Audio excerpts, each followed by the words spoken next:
இளைஞர்களே, கொஞ்சம் தோளுக்கு மேல வளர்ந்துட்டீங்கன்னா இன்றைக்கு உங்களுக்கு வாப்பாவுக்கு எதிராக பேசுறீங்க, உங்களுக்கு உம்மாவுக்கு எதிராக பேசுறீங்க. திருக்குர்ஆன் சொல்லுது, என்ன சொல்லுது?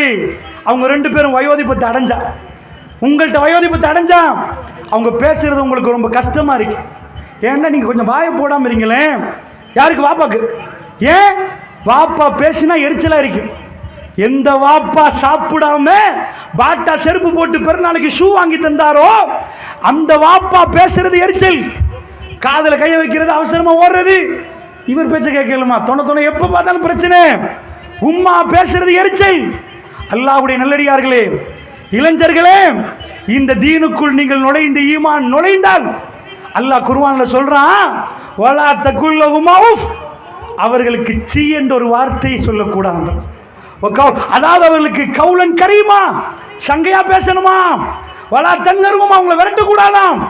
உங்க தாய் தகப்பன் உங்களுக்கு தாய், அவங்களுக்கு தகப்பன். நீங்க எப்படி நடக்கணும், அவர்கள் முன்னாடி எப்படி நடக்கணும் குர்ஆன் சொல்லுது.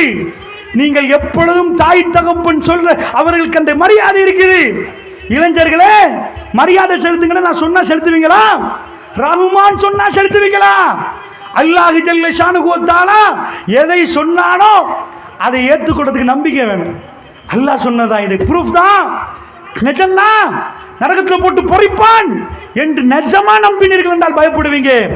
அதனால் தான் சொல்லுகிறேன், இன்றைக்கு உம்மாமார்கள் அழுகிறார்கள். என்னமான்னு கேட்டா, என்னமோ மூக்குல வைக்கிறான், என்னமோ வாயில வைக்கிறான், என்னமோ நடக்குது.